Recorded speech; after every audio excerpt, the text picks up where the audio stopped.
അഹ്ലുസുന്നത്തി വൽ ജമാഅത്തിന്റെ അഖീദ ശരിപ്പെടുത്തുന്ന തലമുറകൾ ഉണ്ടാവണം.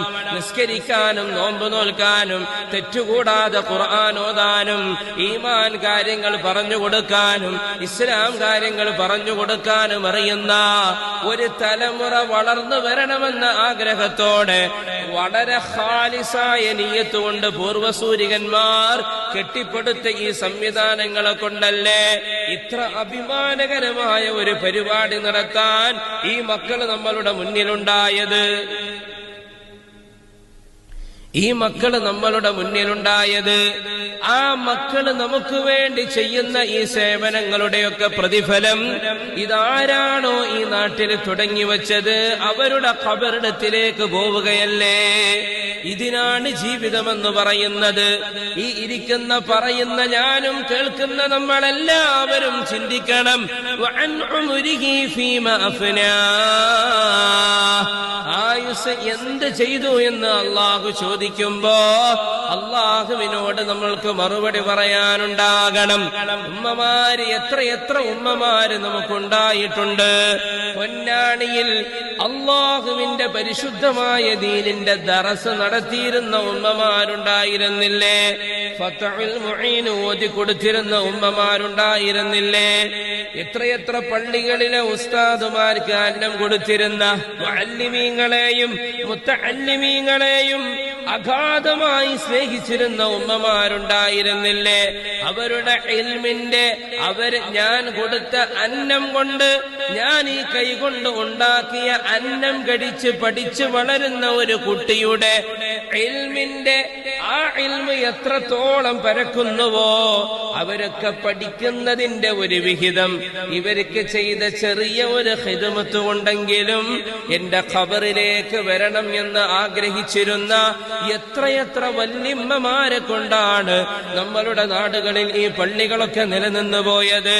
പള്ളിയിലേക്ക് ഒരാവശ്യം വരുമ്പോ അവരവരുടെ വലിയ ആഗ്രഹം പോലെ കൊണ്ട് നടന്നിരുന്ന, ഒരുപക്ഷേ ഇത് വിറ്റിട്ട് എനിക്കൊന്ന് ഹജ്ജിന് പോകണമെന്ന് കരുതിയിരുന്ന, ഉംറക്ക് പോകണമെന്ന് കരുതിയിരുന്ന ആഭരണങ്ങളൊക്കെ ഊരിക്കൊടുത്തിട്ടല്ലേ ഇതുപോലെയുള്ള പള്ളികളും മദ്രസകളും ഒക്കെ നമ്മളുടെ നാടുകളിലുണ്ടായത്. വളരെ ഗൗരവത്തോടെ നമ്മൾ ചിന്തിക്കണം. അല്ലാഹു ഒരു മനുഷ്യനോട് അവന്റെ ശരീരത്തെ കുറിച്ച് ചോദിക്കുന്നതാണ്.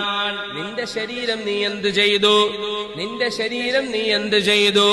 കാലാകാലം അല്ലാഹുവിന്റെ റസൂലിന് ഇഷ്ടമില്ലാത്ത രീതിയിൽ മുടിവെട്ടി, ആ മുടി ഹബീബായ റസൂലുള്ളാഹി തങ്ങൾ എങ്ങനെ വെട്ടരുതേ എന്ന് പറഞ്ഞിട്ടുണ്ടോ അതേ വഴിയിൽ വെട്ടിച്ചുകൊണ്ടാണ് മാതാപിതാക്കൾ കുട്ടിയെ വളർത്തിയത്. പ്രായപൂർത്തിയായിട്ടും കുട്ടിക്ക് സ്വഭാവം മാറ്റാൻ പറ്റിയിട്ടില്ല. ഞാൻ പറയട്ടെ, വളരെ ഗൗരവത്തോടെ ഉമ്മമാര് ചിന്തിക്കണം. അല്ലാഹുവിന്റെ റസൂലിന് ഇഷ്ടമില്ലാത്ത നബിതങ്ങൾ അരുതേ എന്ന് പറഞ്ഞ ഒരു തലമുടിയുമായി നമ്മൾ എത്ര സുജൂദിൽ കിടക്കുമ്പോൾ എത്ര ലജ്ജാകരമാണത്. അല്ലാഹു നമുക്ക് ചിന്തിക്കാൻ തൗഫീഖ് നൽകട്ടെ. ഈ ശരീരത്തിന്റെ ഓരോ കണുപ്പുകൾക്കും സദഖയുടെ പ്രതിഫലമുണ്ടെന്ന് മുഹമ്മദ് മുസ്തഫ. കുല്ലു സുലാമാ മിനന്നാസി അലൈഹി സദഖ. എല്ലാ കണുപ്പുകൾക്കും ജോയിന്റുകൾക്കും പ്രതിഫലമുണ്ട്. സദഖയുടെ പ്രതിഫലമാണ്. അത് നന്മക്ക് വേണ്ടി ഇളകുമ്പോൾ അതിനൊക്കെ പ്രതിഫലമുണ്ടെന്ന് മുഹമ്മദ് മുസ്തഫ സല്ലല്ലാഹു അലൈഹി വസല്ലം. എന്റെ പ്രിയപ്പെട്ട നല്ലവരായ SKSSFന്റെ പൊന്നുമക്കൾ, ഈ ഒരു സദസ്സ് അവര് സംഘടിപ്പിക്കാൻ ദിവസങ്ങളോളം അവര് കഷ്ടപ്പെട്ടിട്ടുണ്ട്. ആളുകളെ ക്ഷണിക്കാൻ പാടുപെട്ടിട്ടുണ്ട്. ഓരോ വീടകങ്ങളിൽ ചെന്ന് പ്രമുഖരായ ആളുകളെ കണ്ടവര് പണം സ്വരൂപിച്ചിട്ടുണ്ട്. എന്റെ പൊന്നുമക്കളെ, ഈ ദിവസങ്ങൾ മുഴുവനും നിങ്ങൾ നടന്ന് തീർത്ത വഴികളിൽ നിങ്ങളെ ശരീരാവയവങ്ങളുടെ കിണുപ്പുകൾ എത്ര കണ്ട് ഇളകിയിട്ടുണ്ടോ അതിനൊക്കെ സദഖയുടെ പ്രതിഫലം അല്ലാഹു രേഖപ്പെടുത്തുമെന്ന കാര്യത്തിൽ സംശയമില്ല. അല്ലാഹു നമുക്ക് തൗഫീഖ് നൽകട്ടെ. ഈ നന്മകൾ നമ്മൾ ഉപയോഗപ്പെടുത്തണം. ഒരു രോഗിയെ ചെന്ന് കണ്ടാൽ വൈകുന്നേരമാണ് പോകുന്നതെങ്കിൽ നേരം വെളുക്കുവോളം 70,000 മലക്കുകൾ ഇസ്തിഗ്ഫാർ ചൊല്ലുമെന്ന് മുഹമ്മദ് മുസ്തഫ സല്ലല്ലാഹു അലൈഹി വസല്ലം. ഒരു രാത്രി ഇരുന്ന് നേരം വെളുക്കുവോളം 70,000 അസ്തഗ്ഫിറുള്ള ചൊല്ലി തീർക്കാൻ നമ്മളെ കൊണ്ട് പറ്റുമോ? നമുക്കതിന് മനസ്സ് വരുന്നുണ്ടോ? ഒരു രോഗിയെ ചെന്ന് കാണുമ്പോൾ ആ രോഗിയോട് ലാ ബഅസ തഹൂറുൻ ഇൻഷാ അല്ലാഹ്, ഇതൊന്നും സാരമില്ല, മാറിക്കോളുമെന്ന് പറഞ്ഞ് ആശ്വസിപ്പിച്ച് കടന്നു വരുമ്പോ 70,000 ഇസ്തിഗ്ഫാർ മലക്കുകൾ ഈ സന്ദർശകന് വേണ്ടി ചെല്ലുമെന്ന് മുഹമ്മദ് മുസ്തഫ സല്ലല്ലാഹു അലൈഹി വസല്ലം. എന്റെ പൊന്നുമക്കളെ, ഒരാള് മരിച്ചു കഴിയുമ്പോ ആ മരിച്ചു കിടക്കുന്ന മയ്യത്തിന്റെ അരികത്തേക്ക് കടന്നു വന്ന് ആ മയ്യത്തിനെ കുളിപ്പിച്ച് കഫൻ തുണിയിൽ പൊതിഞ്ഞ് ജനാസ നമസ്കരിച്ചാൽ ഒരു ഖീറാത്ത് പ്രതിഫലം എഴുതി വെക്കുമെന്ന് മുഹമ്മദ് മുസ്തഫ സല്ലല്ലാഹു അലൈഹി വസല്ലം. എന്താണ് ഒരു ഖീറാത്ത് പ്രതിഫലം എന്നറിയുമോ? മദീന പള്ളിയുടെ പിറകിൽ ഒരു മലയുണ്ട്. അല്ലാഹുവിന്റെ റസൂല് പറഞ്ഞിട്ടുണ്ട്, ജബലുൻ യുഹിബ്ബുനി വഅന ഉഹിബ്ബുഹു, ഞാൻ അങ്ങോട്ട് ഇഷ്ടപ്പെടുകയും എന്നെ ഇങ്ങോട്ട് സ്നേഹിക്കുകയും ചെയ്യുന്ന ഒരു മല, അത് പരിശുദ്ധമായ ഉഹദ് മലയാണ്. 10 കിലോമീറ്ററോളം നീളമുള്ള ഉഹദ് മല.